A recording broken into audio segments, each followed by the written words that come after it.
Primeira de Pedro, capítulo 4. Nós vamos fazer a leitura do verso 1 e o verso de número 2. 1 Pedro, capítulo 4, apenas o verso 1 e o verso de número 2, que diz assim: Ora, tendo Cristo sofrido na carne, armai-vos também vós do mesmo pensamento. Pois aquele que sofreu na carne deixou o pecado, para que no tempo que vos resta na carne, já não vivais de acordo com as paixões dos homens, mas segundo a vontade de Deus. Vamos orar mais uma vez? Feche seus olhos. Obrigado, querido. Baixe sua cabeça. Vamos falar mais uma vez com o Senhor. Pai querido, nós estamos diante da Tua santa presença. Estamos com a Sua palavra, Deus, posta, aberta, Deus, aos nossos olhos, mas não queremos que ela fique apenas no que diz sentido aos nossos olhos, ao que acabamos de ler, mas que ela possa fazer sentido e penetrar nos nossos corações, para que possamos colocar em prática, em situações adversas, em momentos propícios, o que ouvimos aqui nessa manhã, que o Senhor tem para nós aqui nessa manhã. Essa é a nossa oração, ó Pai. Fala conosco, continua a ministrar em nós, para que através de nós também possamos ser agentes do Senhor onde estivermos inseridos. Essa é a nossa oração, oramos em nome de Jesus. Amém. Queridos, eu não sei aqui quantos assistiram um filme chamado Antes de Partir. Prometo que eu não vou dar nenhum spoiler aqui, porque afinal de contas eu estou falando de um filme que já vai completar quase 20 anos. É um filme de 2007, onde tem dois personagens principais. Carter Chambers, que é um mecânico, um homem simples, de não tanta aquisição financeira, assim por dizer, interpretado pelo ator Morgan Freeman. Um mecânico simples, que é acometido de um câncer. E esse homem, então, está no hospital para tratar esse câncer. E, de repente, quando ele está no quarto do hospital, chega como companheiro de quarto um homem chamado, então, Edward Cole, que é interpretado pelo ator Jack Nicholson. Um homem rico, um homem abastado, um empresário muito bem sucedido, que, por sinal, é dono do próprio hospital. E ambos estão ali, no mesmo quarto, no mesmo leito de hospital, no mesmo quarto de hospital, dividindo aquele quarto de hospital. Então, Edward Cole, ele deseja ter um quarto só para ele, porque afinal de contas ele é um homem rico, ele é um homem abastado, ele é dono do próprio hospital. Mas quando se trata de assuntos do hospital, ele é um homem um pouco mão fechada. Ele quer tirar algum proveito, ele quer ganhar muita grana com o hospital. E aí então ele vai reclamar com as pessoas, com os funcionários ali do hospital, e as pessoas falam: o senhor mesmo falou sobre essa regra de terem duas pessoas, no mesmo leito, no mesmo quarto, dois pacientes no mesmo quarto. O senhor que redigiu essa regra para que pudesse lucrar mais. Então, por conta disso, eles têm ali que dividir esse quarto. Em um determinado momento, ambos escrevem alguns pedidos, o que teriam ali como questões particulares para fazer depois que saíssem dali, ou como o próprio tema do filme intitula para nós, antes de partir, quais seriam os seus desejos. Em um determinado momento, então, Edward Cole, ele descobre, ele pega esse papel do Carter Chambers, e ali tem uma discussão entre eles. Se você tem curiosidade, depois você vai assistir esse filme. Mas o que eu quero trazer com isso? É porque diante dessa questão que eles estão ali particular, dessa discussão talvez que eles tiveram ali naquele instante, eles então saem daquele leito de hospital, depois de terem feito a sua cirurgia, e ambas as cirurgias, e eles então começam a desfrutar daquilo que estava na lista daqueles homens. Eles começam a viajar, eles começam a conhecer outros lugares, realmente a colocar em prática o que estava ali naquela lista. Mas o que eu quero trazer com isso, queridos, é que diante do texto bíblico que nós acabamos de ler, e diante desse filme que eu já assisti há tantos e tantos anos atrás, me veio uma pergunta: e se hoje fosse o meu último dia de vida? E se talvez pudéssemos ser surpreendidos por um diagnóstico médico no qual teríamos X tempo de vida? O que será que colocaríamos na nossa lista de desejos? Quem sabe eu coloquei as minhas, as questões particulares do meu coração, mas você pode estar pensando aí com as suas, referente às suas prioridades, às suas vontades, os seus desejos, o desejo particular de cada um. É óbvio que quando normalmente fazemos isso é logo no final do ano ou no início do ano, não é? Ticarmos ali, colocarmos algumas questões em que devemos ou não fazer, aquilo que precisa ir junto conosco para 2026 e aquilo que não pode ir de maneira alguma junto conosco para 2026, aquilo que precisamos levar e aquilo que precisamos deixar urgentemente para trás. Nós não fazemos isso já passado quase, passamos da metade, né? Estamos já um terço final do nosso ano, né? Afinal de contas já estamos no dia 14 de setembro, então não fazemos isso normalmente nessa data, e sim no final ou já no início do ano. Mas por que pensarmos isso, querido? Porque nós precisamos refletir diante disso, porque tem coisas que nós vamos precisar deixar de lado durante a nossa caminhada, durante o nosso dia a dia, e tem coisas que nós vamos precisar buscar, nós vamos almejar diariamente. Essa avaliação serve para continuar fazendo o que estamos fazendo de certo, de correto, de bom, mas também serve para deixarmos de lado aquilo que tem nos distanciado do Senhor, aquilo que nós precisamos mudar, aquilo que nós precisamos melhorar e aquilo que nós precisamos fazer de diferente. Então, no tempo que temos pela frente, como vai ser? No tempo que temos pela frente, o que será que nós vamos colocar na nossa lista, ou o que vamos precisar tirar da nossa lista? É uma pergunta muito simples, é uma pergunta muito tranquila de ser respondida por cada um de nós, porque tem coisas que nós já conseguimos mudar, tem coisas que quando nós olhamos para trás, nós com a graça, com a ação do Senhor sobre as nossas vidas, nós já obtivemos vitórias sobre determinadas situações, e isso é graça, isso é misericórdia, isso é cuidado do Senhor. Mas existem algumas ainda que não foram superadas, tem coisas ainda que nós não conseguimos deixar para trás. É como o texto de Hebreus fala para nós, nós precisamos correr com perseverança. Por quê? Porque o pecado tenazmente, ele nos assedia, é diariamente. Então, infelizmente, algumas coisas dessa lista que fizemos, seja no início, seja no final do ano, mas aquelas questões particulares que nós verbalizamos, escrevemos ali, ainda precisam de mudança, ainda precisam de um abandono por completo. Então, queridos, ao invés de fazer uma pergunta, no tempo que temos pela frente, o que vamos fazer, se eu fizesse uma afirmação para nós, ou quem sabe, um desafio para todos nós aqui nessa manhã, no tempo que temos pela frente, que tal nos empenharmos em abandonar o pecado? Olha comigo novamente o versículo de número 1.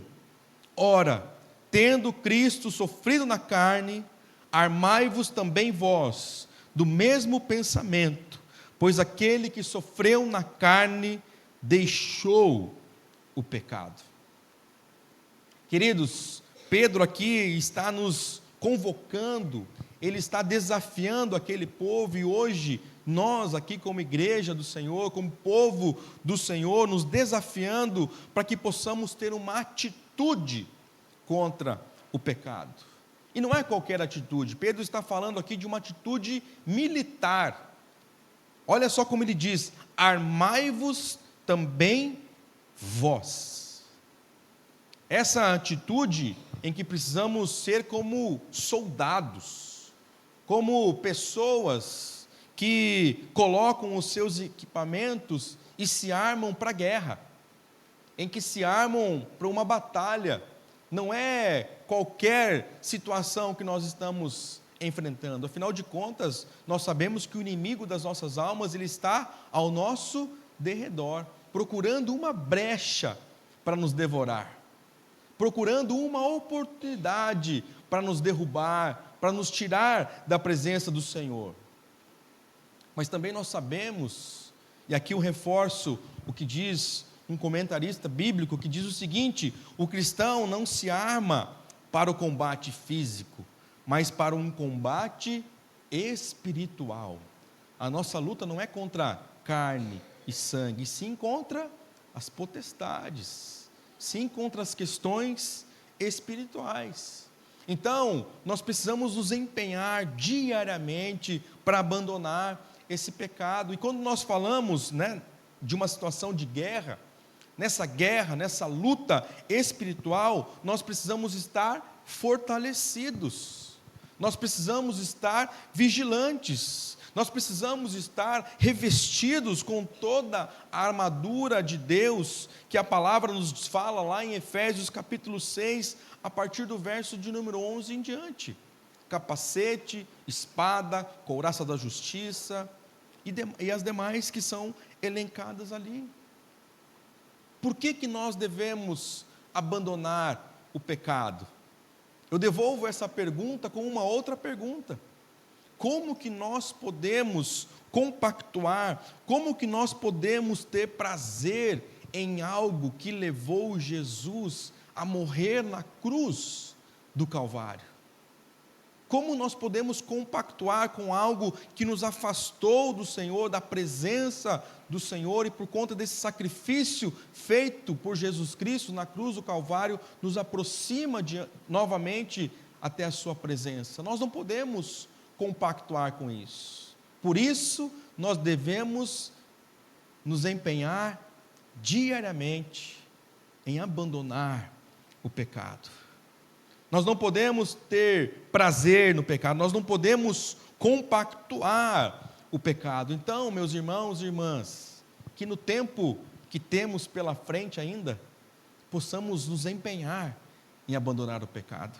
Que no tempo que ainda temos pela frente, nós possamos nos revestir da armadura de Deus e de uma vez por todas deixarmos o pecado de lado, deixarmos essas questões que nos afastam do Senhor de lado. Mas eu ainda consigo ver uma segunda questão aqui nesse texto bíblico. No tempo que temos pela frente, precisamos nos empenhar em abandonar o pecado, mas também nós precisamos viver para agradar a Deus. As nossas atitudes, ações precisam agradar o coração do nosso Deus. Volte seus olhos ao versículo de número 2. Para que no tempo que vos resta na carne, já não vivais de acordo com as paixões dos homens, mas segundo a vontade de Deus. Queridos, resistir ao pecado e obedecer ao Senhor nos possibilita conhecer a sua vontade, nos possibilita aprender cada vez mais do que Deus tem preparado para cada um de nós, pois quando nós vivemos para Deus, nós encontramos um significado na nossa vida, nós encontramos uma alegria verdadeira. Afinal de contas, a palavra diz que a alegria do Senhor é a nossa força, não uma alegria passageira, não uma alegria que o mundo prega por aí, sem significado, que o mundo mostra com questões estéticas e tantas outras coisas mais. Alegria em coisas, alegria em bens materiais, em pessoas. Não esse tipo de alegria que Pedro está falando aqui, que nós estamos falando aqui nessa manhã, mas sim a verdadeira alegria que é resultado de uma vida de integridade, uma vida de intimidade com Deus. O verdadeiro significado de ter um encontro transformador com o Senhor. Viver para Deus significa que agora é Ele quem governa as nossas vidas. É Ele quem comanda as nossas decisões. Se vamos prestar contas a alguém, é Ele. Se vamos pedir direcionamento de alguém, é para Ele, é para o Senhor. Viver de acordo com a vontade de Deus significa que agora é Ele quem comanda as nossas decisões. É como Paulo diz em Gálatas capítulo 2, versículo 20. Logo, já não sou eu quem vive, mas Cristo vive em mim. E esse viver que agora tenho na carne, vivo pela fé no Filho de Deus, que me amou e a si mesmo se entregou por mim.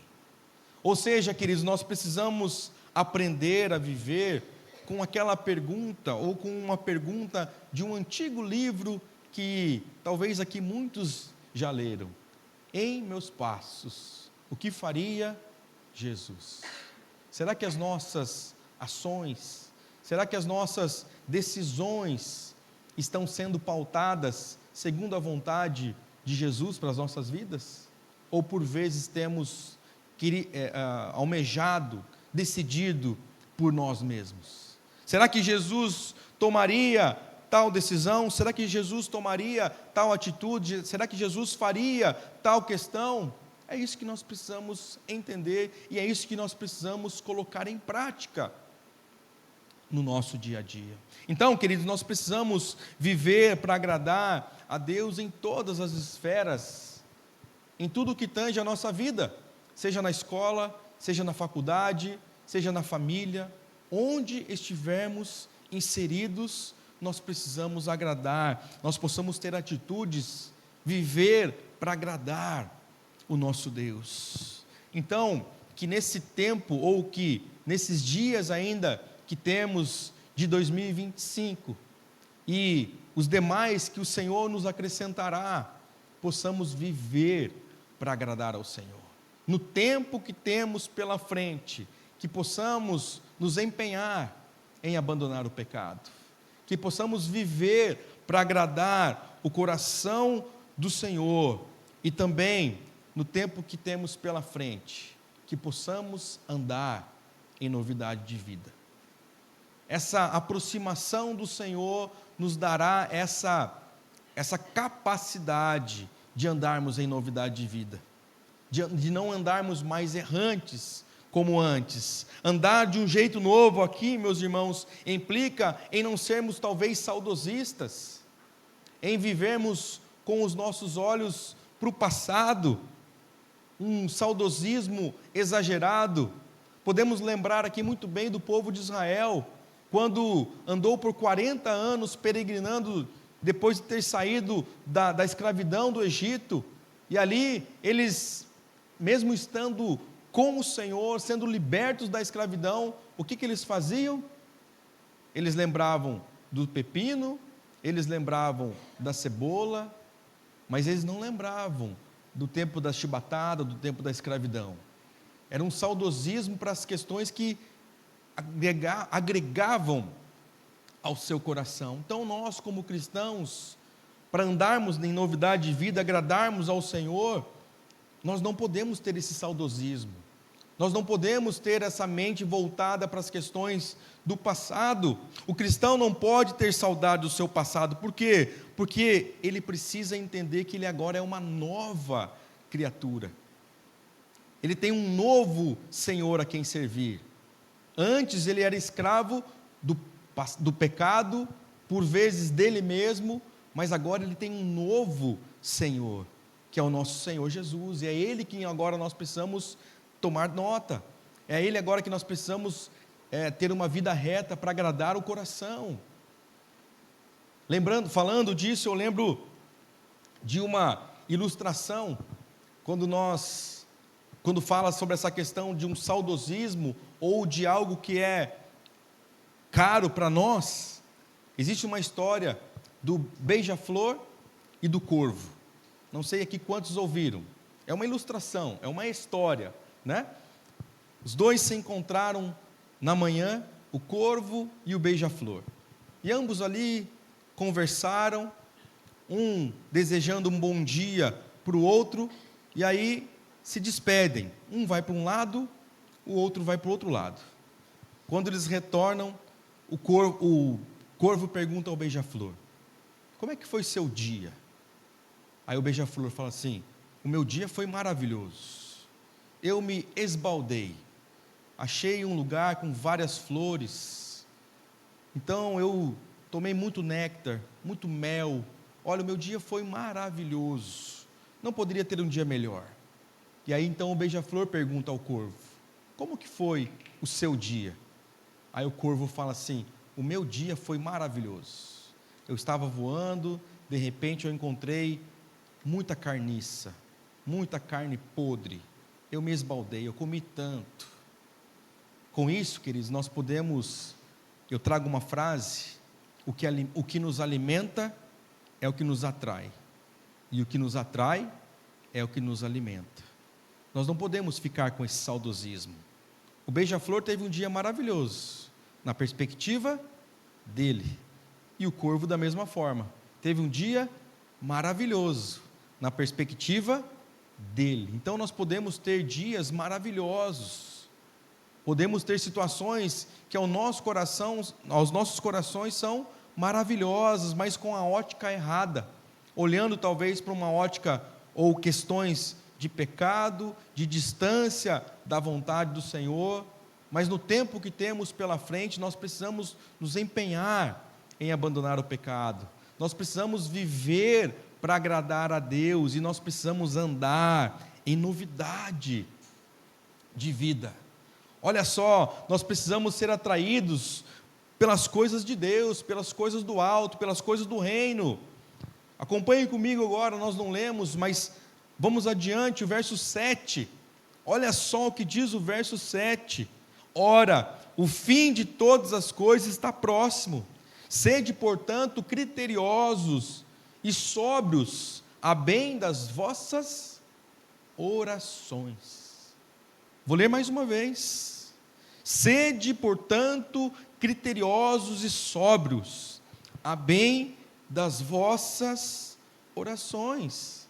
Então, para que possamos andar em novidade de vida, para que possamos viver para agradar a Deus, para que possamos, no tempo que ainda temos pela frente, agradar e bendizer o nome do nosso Senhor, nós precisamos buscar, nós precisamos nos dedicar, queridos, em oração. Nós precisamos buscar a presença do nosso Deus, nós precisamos ter qualidade, tempo de qualidade na presença do nosso Deus, nós precisamos ter intimidade com o nosso Pai. Se realmente nós queremos ter uma mudança de vida, nós precisamos corrigir a nossa vida de oração, o nosso tempo de qualidade, o nosso tempo de intimidade com o Senhor. Nós precisamos corrigir o nosso momento de devocional, pois um cristão cuja a sua vontade está fora do coração do Senhor não tem êxito na sua oração, não tem êxito se não tem intimidade com o Pai, não tem êxito nas suas questões particulares. Quando falamos em oração, me vem outra história na cabeça, que é a história de um lenhador, onde havia um concurso, uma disputa, de quem era o melhor lenhador daquela região, se assim podemos dizer. Tinha um senhor lá que todos os anos, um senhor muito experiente, de tempo já que vencia aquela competição, todos os anos ele era o vencedor. Porém, naquele ano, surgiu um outro oponente, um novo oponente, um menino muito mais novo, menino forte, musculoso, e aí então a competição começa.